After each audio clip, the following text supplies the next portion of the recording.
Welcome, guys, to a new episode of InCYde Zone, presented as always by Wyffels Hybrids. I'm Jacqueline Cordova, joined by Colin Newell, Jake Remsburg, and Jirehl Brock. Iowa State, tough day in Ames. It was a cold, rainy, gloomy day. Cyclones went down 24-19 against Arizona State. Guys, that's 4 straight losses for the Cyclones, unfortunately. So I think everybody's having just, tough morning, kind of trying to reflect on that. Just a big Month and a half without a win is kind of tough. I don't know how you go to sleep at night like that. I'm kind of losing sleep myself. I tell you what, I slept great last night. Whole extra hour of sleep. So Yeah. I woke her up, made a little breakfast, and I'm still trying to collect my thoughts about yesterday. I don't know what I'll say today. I can't get a grip on it, but here we go. Let's give it our best shot. I agree. Right now, I feel like the dialogue's going to be good. Just like, hey, what is going on? How do we talk about it? How do we, what's the way forward? I mean, obviously there's bright spots. Obviously there's some spots that we need to take a look at. I think this is the first time in our podcast history where we might come to this, and whoever's listening to this, InCYde Zone listeners, your guess is as good as mine, kind of. I don't know. First time. I know this is a very optimistic podcast. I feel like we always are, just because you have to be optimistic as players. But what the heck? That day was just weird. I mean, the weather, the whole thing. It was just a weird day, and I don't know if it's because I didn't prepare for the weather, because I was very underdressed, so that was a bad, and so I just wasn't ready for the day, and maybe they weren't either. I don't know. I'm sure they will, but yeah, real quick too, shout out to Ben Bramer. Glad to hear that he's doing well. Obviously, that was a scary situation we all saw there on Saturday, especially as a former player, man, oh man, we never saw really any of those in games that I can remember off the top of my head, but we definitely saw some of those situations in practice and things like that. And in practice, if something like that ever happened, it's like practice is stopped. You don't keep going on. So you see those things, it's it's a reality check. Obviously, we were all lucky enough to make it out fairly healthy and never have those scary situations. But happy to hear that Ben is out of the hospital. It sounds like he's doing well, but we were all pretty torn up there for a little bit, I know. Yeah, for sure. That's a scary thing, and I was pretty close there yesterday. I was pretty low in the seats, so I was right there. And man, Ben's such a good cat, and he was a young guy when I was still a senior there, and obviously we still have a relationship. I just saw him at a Jason Aldean concert not too long ago. So I mean, he's such a good kid and such a good heart and such a good player too. So something like that, that messed me up a little bit, just as being a former player. But super glad he's doing well, and he's back home per Caleb Berzina's Instagram story. And I was going to say the Caleb Berzina story. Looks like they're making at least a little fun out of it, and still high spirited with the Fortnite joke back from I don't even know what that is in Fortnite. I know. Revived. I don't get the joke myself, but at least I can tell that they're, like you said, in good spirits, and that Ben Bramer's in good spirits. I just can't even imagine how you continue to play. I guess even navigating it mentally, just because, like you said, if it happens in practice, you end practice. But then now you have to go back to this really high intensity game when there's already so much on the line. And then now your guy's so hurt, he has to go straight to the hospital. I don't even know how you do that. Yeah. I was thinking the same thing when I was watching. I was like, dude, how can you watch a guy that you work every day with in the weight room and on the field, he just goes down like that, and then you got to come back and play a child's game instead of making sure that your boy is all right. It's hard to do, and I know that's probably what was going through Rocco's head in the next drive. I can't throw a pass like this to make sure that my receivers are safe this time. Stuff like that. When they see one of their receivers go down, that's in their head for the rest of the game. I just got to make sure that all of my guys are safe. I got to put them in better positions, because that was something very scary. Obviously, you never want to see something like that.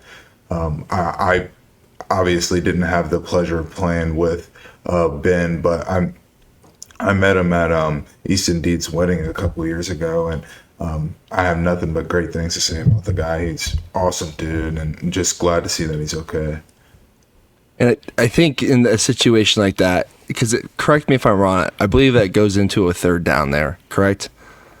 Yeah. After that play, Yes, we go into third down. Yeah. So Pretty sure the interception was right after that. yeah. Correct. So I think it was a third down. So that makes it hard because, part of that situation is you'd like to see an easy play call the next play just to get back in the groove. But it was third down. So those are a couple of things that just thinking analytically and coaching, like a play call after something like that does matter. There's for sure some play calls easy on the play sheet where you can collect your guys a little bit. Like I think of, a big game on the road, we always would use the first play to kind of get your feet settled back in. And after a situation like that, it's for sure something where, you'd be shook up pretty hard. All the guys around, because you're just thinking about what just happened, and it's a traumatic experience to see that. So yeah, you kind of have to, you'd hope for a good play call. I do think it was a naked play call, which when we ran naked play calls, that's typically a play that takes some stress off the O-line, takes some stress off most parties involved, and just get a quick pass out. Obviously, it didn't work, the best because it was an interception, but super tough situation. It's a part of the game that you risk every time you go out there. So super glad he's okay, and it's even kind of stinky. It was kind of just a clean hit too. It was just bad spot on the hit. So. Mm-hmm. Well, it'll be good to hear more of an update come media availability this week before the team travels, and hopefully we'll hear some more positive news on how he's doing, because like you said, Kale Brzezina posted a story of him last night giving a thumbs up, so he did get to go home, rest at home, so hoping for the best there. It's a good point. To really quick shout out to Iowa State's football's training staff. Mm-hmm. Not in that just situation, in the year overall, we have a super good staff there. Me, Newell, Jirehl, we all spent lots of time in the training room, so they're prepared for situations like that. Obviously, they gave that signal. That's an instant signal to bring out the cart. So they go through those types of things. So props to them to getting out there and, taking care of Ben in a scary situation. But overall, just in the year with all these injuries, mm-hmm. I mean, that training room has to be swamped. So, shout out to those guys. Those guys keep this team running. So quick little plug there for them. Yeah, phenomenal job there. Oh, there it is. That way, Benny. Got his reboot, yeah. It's like a reboot. Yeah, I just needed a little slurp juice or something, what they call in Fortnite. And he shared it himself, so we love it. Yes. That's awesome. Chug jug. Chug jug, that's what it's called, yeah. I've never played Fortnite, so I do not get the references, unfortunately. Doc must have gave him the chug jug. Got his little revive. I think it's interesting because I feel like the biggest thing I've seen people, as far as the fans go, discussing after yesterday's game is kind of the injuries, and really looking at Rocco specifically.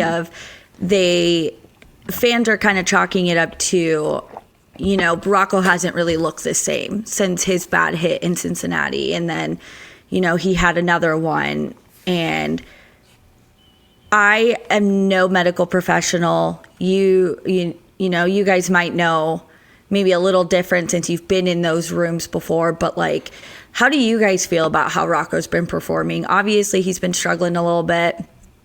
A lot of things we can sit and point out, but I'm just curious how you guys feel about Rocco's performance on the field and really what you're seeing from him. Yeah, it's first, Rocco, there's no one that cares more about this program, this team than Rocco, especially as the quarterback. You get the grasp of most of this stuff, and that's what comes with being a quarterback.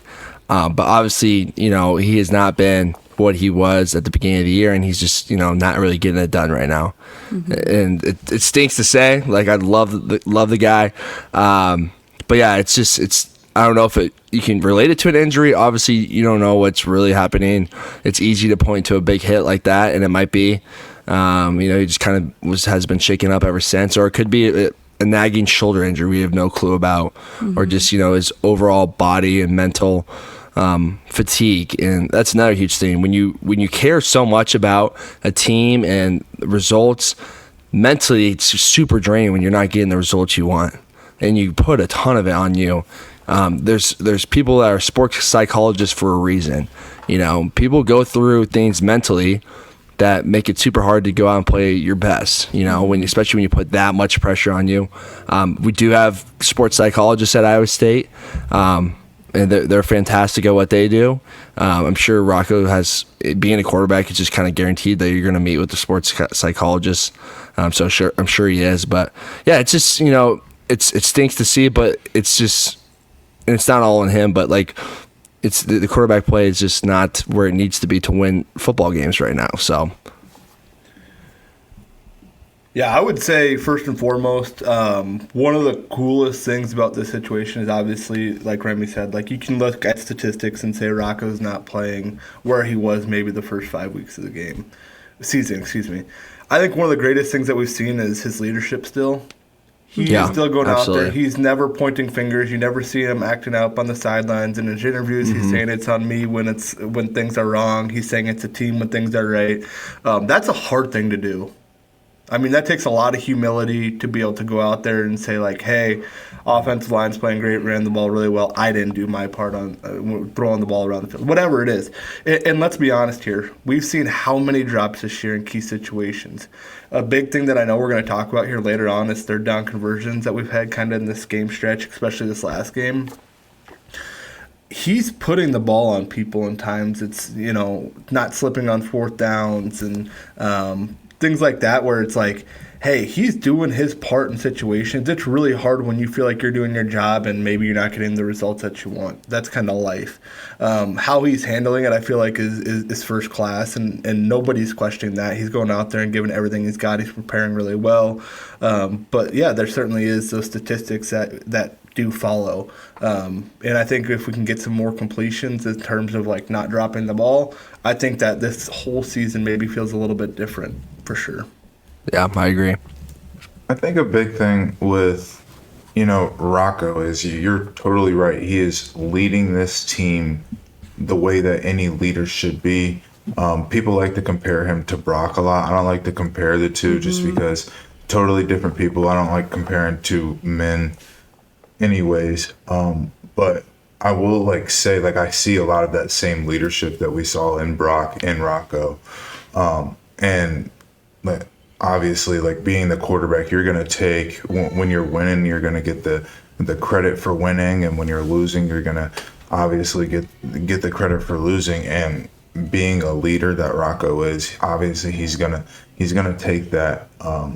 He's going to take all of that blame, so other guys can kind of just keep their heads straight and just keep working. And he'd rather be the one to say that it was his fault and him have to figure it out, other than other people thinking that it's their fault. So, I mean, that's the type of quarterback that you want. Obviously, when a quarterback does that for you as a player, you want to be better for them so they don't have to take that all the time. And I think, obviously, as offensive linemen, you guys would probably, if our quarterback's taking the blame for us, and because they get in film and they look, and the players know whose fault, what plays and stuff that go wrong, whose fault it actually is. Rocco took the blame for this play, but it wasn't his fault.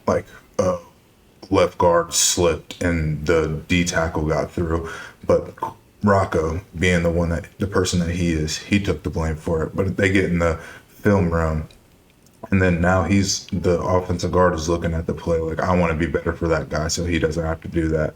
And I mean, I think you'll see that as the season goes on, especially when you lose 4 games straight. You need a leader like that to keep going. And I think we always come in here and talk about what we have to play for. As the season goes on and what you have to play for, it gets smaller and smaller. Obviously, national championship it starts out, then it's like Big 12, what we can, all those things that you still have the chance for. Right now it's bowl game, but the big thing is playing for the seniors, and that's what these guys are gonna have to do. Absolutely. And if there's anyone that can figure it out, it's Rocco. Like, he's such a competitor, such a hard worker. Like, I still have the utmost confidence. And if there's anyone that can figure this out on the team, it's Rocco, because I just know his work ethic. I know how much time he puts into this. So, absolutely, I still, think that Rocco's going to get this turned around and, get out of this thing. Luckily for Rocco, he's a golfer, so here's a little fun thing. He loves to golf, so a couple bad holes doesn't have to determine the whole 18-hole round. So he knows that, and he that's why he likes golf, I'm sure. And so I think that he'll be able to turn it around. And Newell's right. Like, yeah, he's got to have some help too. Like, we got to catch the ball in certain situations. You got to be there for him. O-line, O-line, to be honest, has been pretty fantastic, but there's still some times where he just needs a couple more seconds, a couple more extra seconds on the edge. I think the left tackle could probably be better at times. But yeah, I mean, it's a whole thing as an offense. You could say it's the quarterback because that's the easiest to point on in terms of what's happening with the offense right now. But you could probably take something from every single position group right now. That's just, we're not where we need to be to win games. I think the craziest part of what's going on right now is Iowa State plays in everything. Like, those dudes still go out there and play freaking hard. Like, they are battling, and it's just like the little details, right? Like, we've talked about this for so long, and we've heard it so much with Campbell, that it's like we're so close, and we're competing against really good teams. Like, I think back to that BYU game. I think back to, like, that Arizona State team is a good team, especially on their defensive front five. Absolutely. Like in their box. Like, they're a good team. Like, they are super talented. We went out there. Carson Hansen had another 100-yard game. We are so close that if we can just put it all together, like, I do not want to be the team. I would, if I'm a coach, every week I'd be scared. Like, if Iowa State team puts this all together, like, we're going to get ran out of the field. It doesn't matter who we are. So that's exciting as a fan and as, like, a former player watching. Like, we are so close. Like, when they put this all together, watch out, because we're going to go on a run. I agree, Noel. I mean, there's so many things. You look at some of our losses. I mean, Cincinnati, probably a loss, but, three of the other losses, we're a couple possessions, couple big plays away from, sitting here still at, 9-8-1. So, it stinks to see the record it is right now, but that's just football. Like, it's just football. Like, we've had our seasons, like 2021. This is the only thing I can relate this to right now. This season, this stretch is, coming off our 2020 year, high expectations, high everything, and then in 2021, we go out there with a team that, if you look now, we're absolutely loaded with NFL talent. Like, there's, across the board, we have guys in the league right now dominating every Sunday, Monday, Thursday. So you see Charlie out there, making a touchdown on Thursday Night Football. So we were absolutely loaded, and we weren't, getting it done on some Saturdays, and that's just kind of like, there was just a couple things off. We weren't playing where we needed to play to win games, and it's still a decent season that year, and I still think this could be a very decent season too. So that's the only experiences I have, is that season. And, you feel those pressures. Like, that season we had so much high expectations, and you knew as in the locker room you weren't meeting those expectations. When you dropped a couple games, like, this is not what this season's supposed to be. So it's really easy to buy into that. You have to turn your thinking around what everyone else thinks. You have to, can't even worry about how you started 5-0. That's out the window now. I mean, two of those teams were South Dakota and Arkansas State. So, you have to turn away from that, and you have to, figure out how to keep getting Big 12 wins and keep, making way towards, like Jirehl saying, a strong finish this season, because the seniors, this is their last run. This is the last go around. Tyler Miller will never step on an Iowa State football field again after this year, and he's given so much to this program. He's started in so many games. So, like, there's for sure guys that want to finish this thing off right. They don't care what the record is. Like, they want to finish on the right note. And we have a couple games here which we can sit here in 4 weeks and be like, hey, that's a solid season. We had a terrible fall, but early winter football, we were playing good again. So a couple plays away, absolutely no. We could sit here in 4 weeks and be like, what a great season. that's a good, solid season. Not where you want it to be, but, solid season. Well, and I think we can totally go into some of those third down struggles. Campbell was actually asked about it, and he, you can go find the full quote online, but he really just, to bring it back down to like the very main thing he said was, the reality of that is just execution, and we got to find better ways to do it. But that has certainly cost us heavily from being the best team we could be right now. And he didn't really have like an answer. He just said, I don't know. If I knew it, like the answer to the issues, I think we would continue to fix it. But just the inability to execute is the main takeaway from what he had to say post-game when asked about it. Be curious to hear what your guys' thoughts are when you look over the numbers. Well, I think a lot of people, It's obviously glaring. A lot of people when they look at third downs, I think they look just directly at third downs and not necessarily at first and second down, because those affect the third down play calling, third down decision making by quarterbacks. So I think when you look at third down, you have to look at first and second down. Like, what's the yardage that we're gaining on first down to create a better play for second down, to put us in a better position for third downs. And I think that is what coach is talking about with just executing. They're not executing the plays that are being called to put them in better position to execute on third down. Yeah, I think that's money right there. Like it's they're calling good plays. Like that's what I've seen some people being like, they're just not in good positions or whatever. Like in my opinion, it's an execution thing. Like even that fourth down call, I see a bunch of people be like, he needs to get to the sticks. It's like, well, if Rocco would have put that ball just a little bit out in front of him and he wouldn't have to slip back, like that is a first down play call. Like that was a great play call because it's right to the sideline. They get out of bounds. They get a new set of downs. It's just out there. It's little details, and that's honestly when I'm a player, the most frustrating thing. Like you go out there and you beat me physically, like you got me. Like I can learn from it. I can get better. I can grow. But when we go out there and you don't execute to your highest capability on little tiny details, it is the most frustrating thing because you're so close to playing so well, but you're not going out there and doing like the smallest thing that you've done a million times. Like something is just kind of off just a little bit. Football is the ultimate team game where 11 people have to go out and execute at the same time. And that's what's great about football is that, you got to play together. Like it's not one individual performance that's going out there and changing things. But I think they're really close. I think the play calling is still really solid. And I think that they're going to go out there and when they get this thing going, like first and second down, being super efficient, being in third and 1, third and 2, just like the Philadelphia Eagles, and you can line up and you're going to get it, you're going to have a lot better chance of converting. Yeah, it's a great point, actually, Noel, because it's not a physicality thing at all. I mean, there was a time where it used to be like, okay, we're not bigger, faster, and stronger than another team, and quite frankly, we're just getting manhandled out there. That's not the issue anymore, with this football team. I mean, those dudes, you look at that offensive line, there's times where that D line was 4 yards down the field before, Carson Hansen barely had the ball in his hand.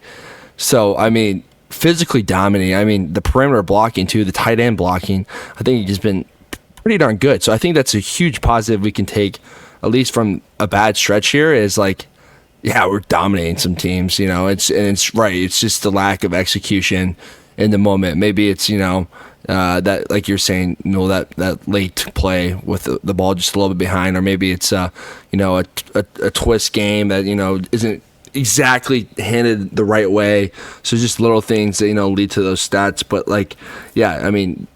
third down is a critical down. It's a critical down in the game. And you see the stats, like we're just not getting it done there. And as a player, like I know everyone can see the stats. So we listen to this podcast to hear our perspective. Like, how do we try to change that? When we go into the film room, first you have to find the root cause of it. Like, what is it? Is it we're not, handling their pressures? Are we not identifying a box correctly? Is it, we're not running the routes at the right, yardage? So there's just a lot of things you can kind of, change, and they might seem like small details to you listeners listening to this, but can make a huge difference. 1 yard can make a huge difference. A better pass set can make a huge difference. So just little things like that. And that can show up in great ways when you turn around and go play again next Saturday. So that's for sure going to be a huge point, I think, to get a couple wins here late in the season. So when you guys look at this team, obviously there's definitely a lot that can be nitpicked. We can definitely go back and relive many moments across the last few games of what's working, what's not necessarily working from our perspective. But I'm curious to think, Remy, you mentioned how great the O-line is doing. What else do you think is going well? What have you guys seen that is clicking for the team?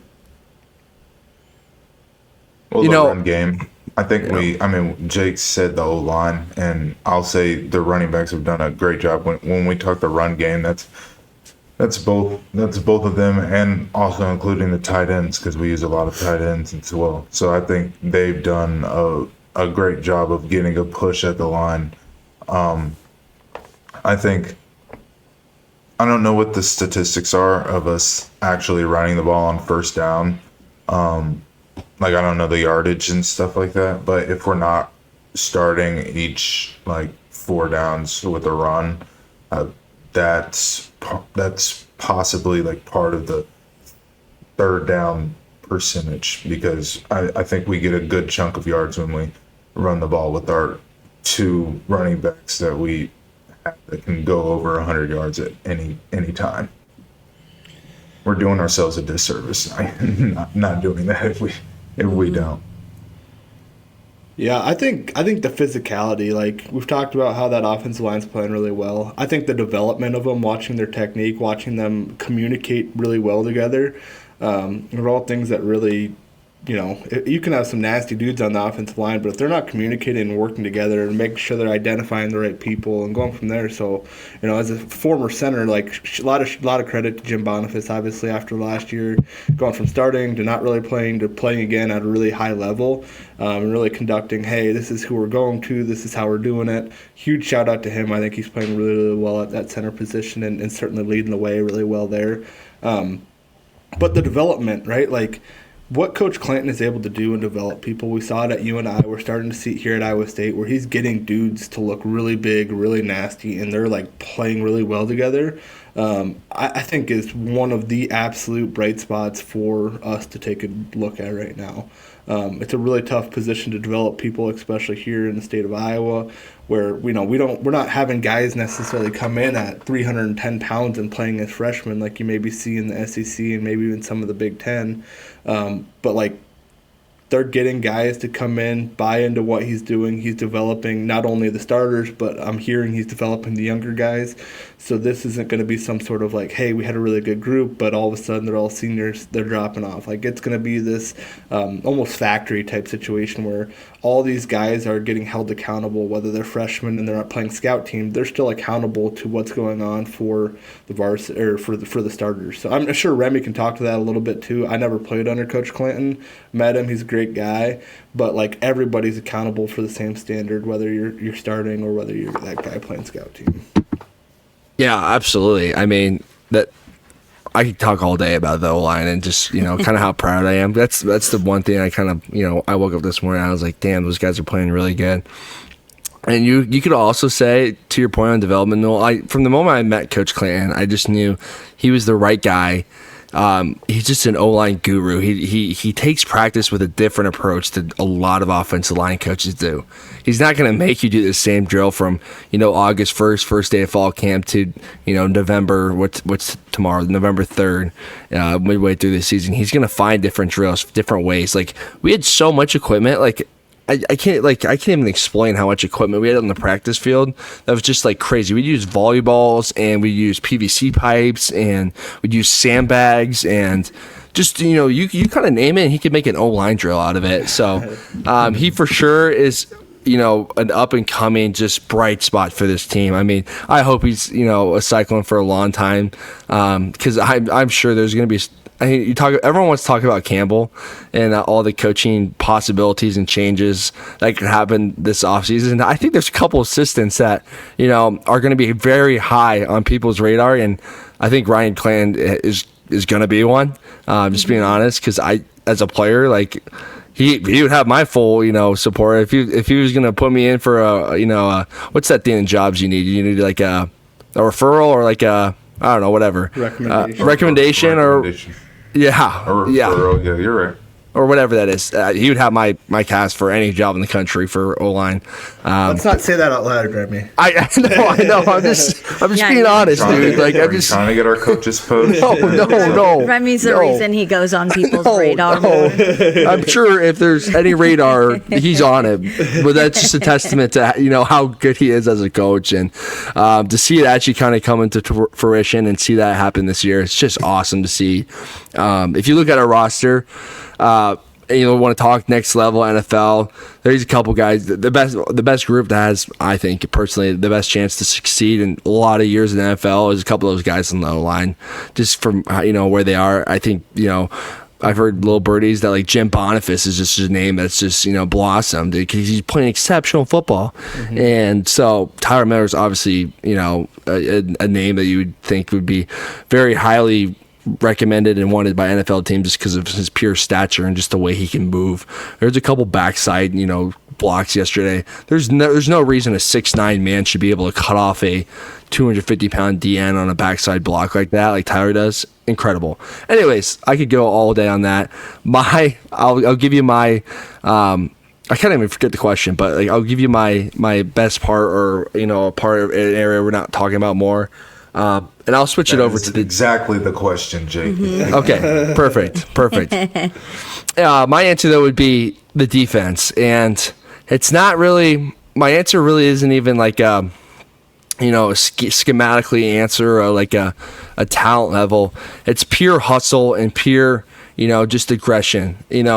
When you watch defense practice at Iowa State, Coach Haycock preaches running to the football and playing team defense. Trying to get the ball out. And, you watch the film and you watch those guys. There's D linemen that are making tackles on the sideline. There's guys running all over the place. So, when you have a defense that's so low on, experience, and you have so many guys out there, guys I don't even really know who they are, and a lot of fans probably don't. But to see them all still maintain the same level of, just a pure attack, I do think I would love to see our defense cause a little more havoc in terms of, getting after the quarterback and, tip balls and, a couple other things. But in terms of effort, it's what's keeping us, our season alive. People want to talk about Jeff Sims' rushing yards yesterday, which, yeah, he had a good day rushing, but one of those was 88 yards. So take off one play, and he should have been tackled at the line of scrimmage. So there's a couple of those things where it just is not clicking. But when you have a team that commits to running to the football, trying to take the football away and playing hard and physical, that's how you can keep a team like that yesterday to 24 points or something, right? 24, whatever. So that game could have easily scored 45 points with kind of where we are as a roster on the defense, but they're fighting and they're playing aggressive. So that's my one thing that yes, could it be better? Yes, absolutely. But my goodness, are they fighting? And when you have young guys that believe in it, and you don't really see too many loafs like we talked about last week, it's a good deal. Well, and I'll share this. Rocco Becht, speaking of him and Brock Purdy, Rocco tied Brock for most rushing touchdowns by a quarterback in school history with 19. Wow. That's. I feel like Brock ran for a lot of touchdowns too. I know. So that's pretty impressive. Same amount as Rocco, yeah. But with that, I'll give a little love to our sponsors, who are the reason we're here today to talk about Iowa State football. As I say always, this episode is presented to you by Wyffels Hybrids. Wyffels is proud to call Iowa home with their new Ames facility and deep roots in the Corn Belt. They're challenging the big guys with their marketing campaign of the year, which is Make Some Noise, giving farmers another choice built on service, science, and local pride. You can learn more about them at Wyffels Hybrid or Wyffels.com.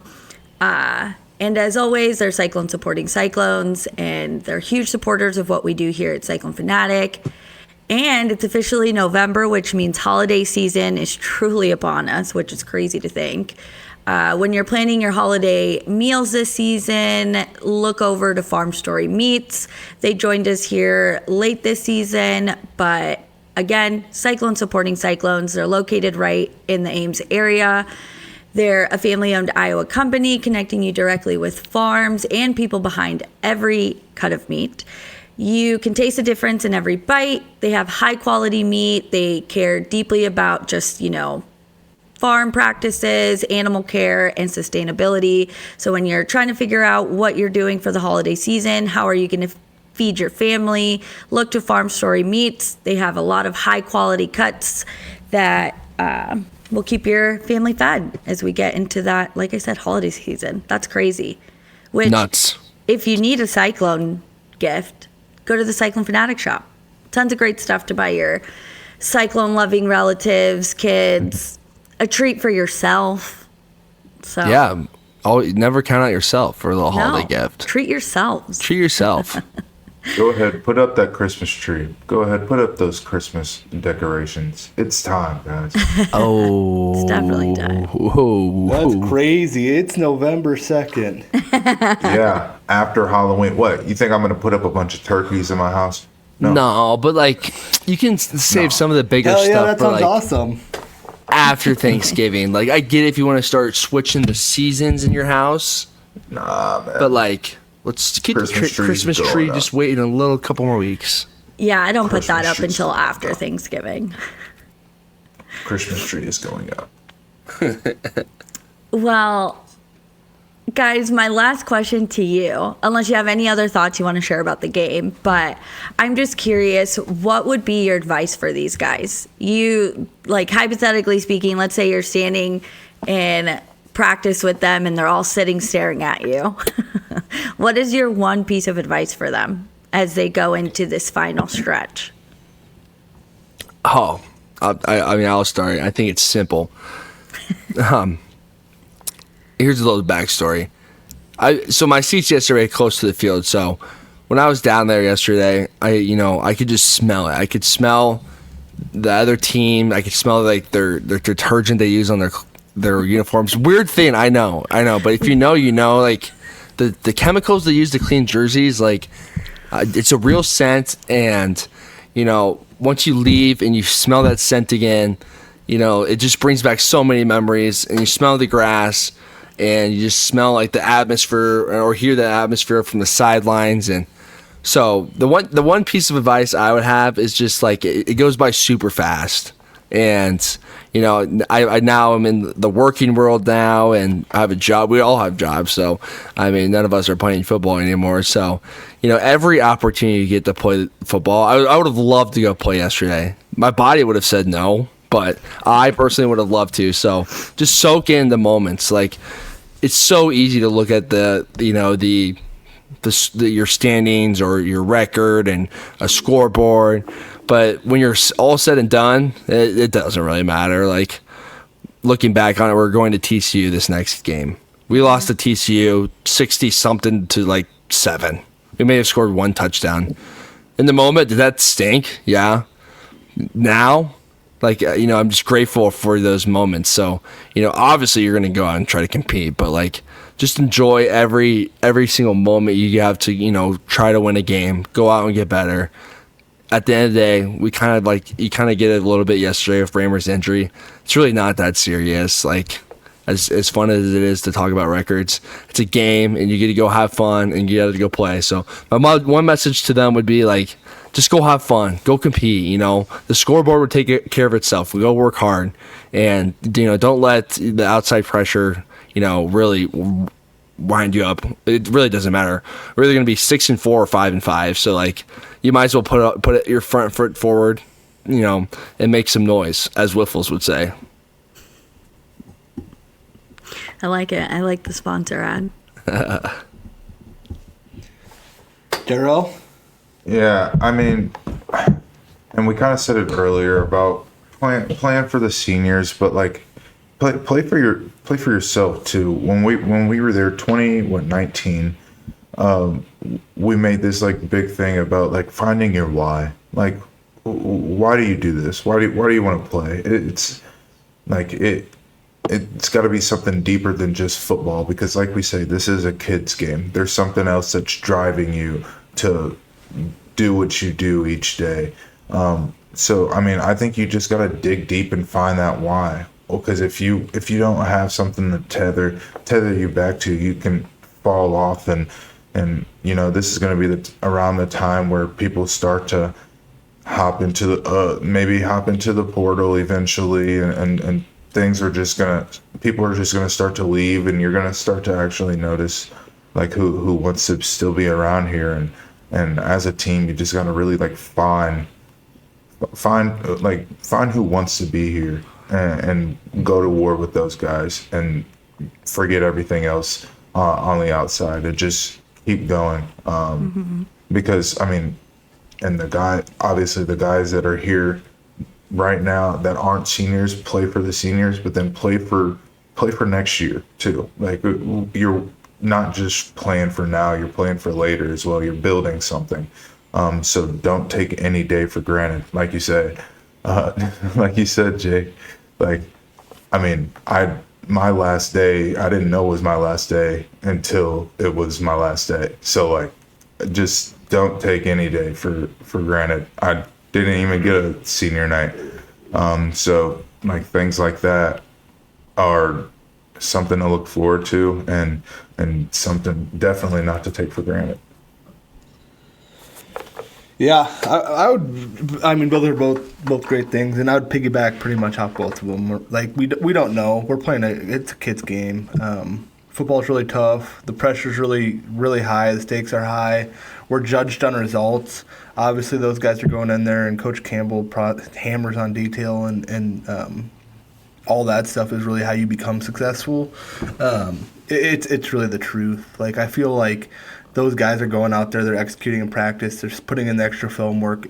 You got to have fun with it, though, right? Like, if you're going in there and you're doing all that stuff and you're not having fun, I just keep on thinking of, like, I was starting to enjoy watching the New York Giants play football, because, like, watching, like, Cam Scadaboo and Jackson Dart play together, like, you could tell they were having fun. They were, 2-6 or something like that when he got hurt. But, like, those dudes cared about each other. You could tell on the sideline, like, they were coming off. Everyone was having fun because those dudes were, like, laying everything on the line. Like, that was fun for me to go out there and watch. Like, yeah, was it the greatest football in the world? Maybe not. But you could just tell that those guys were having fun playing football. It was the brotherhood. It was everything that you're asking for, and everything that we all miss, I can guarantee you, about football and how you bring people together. So remembering that, like, hey, we get to come out here, we get to, like, play football, we get to feel this brotherhood that very few people get to experience in this world. Go out and enjoy that, because that does go But by golly, let's find a way to get a win. It's TCU on the road. Goodness gracious, let's get a win. Oh my gosh, big win too. Big win. It would be just a big win. And those fans down there. I mean, I wish I could go down. Aren't you going, Jacqueline? Mm-hmm. Oh, you just wait. They're ruthless. So there's no better feeling than getting a win in Fort Worth, which is a really fun city to play for, and getting that frog off the screen with an L. That riff-raff, rah, rah, rah, rah. Who cares? Go State. With the season like this too, you look and you're like, I want to ruin other people's seasons if we can too. Absolutely. We're feeling this. Let's get some wins under our belt, but also let's knock these teams that already have a better record than us off. And TCU's just 6-2 right now. Think they're sweet. Yeah, I mean, think they still got a shot at the chance. college football playoff. They have a chance. Not so long. Not so fast, as Lee Corso would say. Not so fast, my friend. I can't think of a better way to end this podcast. Iowa State is obviously, as you heard, going to TCU next week. I will be there. Chris and I are headed down there. He has a book event. His book's so close to being published, so I got cowboy boots on the way. It'll be great. Yeah. Iowa State plays at 2:30, and we'll be back to hopefully discuss a fun win. But you know what? Who knows anymore? Well, fingers crossed. Fingers crossed. Thanks for listening, guys. And as always, shout out to Wyffels Hybrids and Farm Story Meats.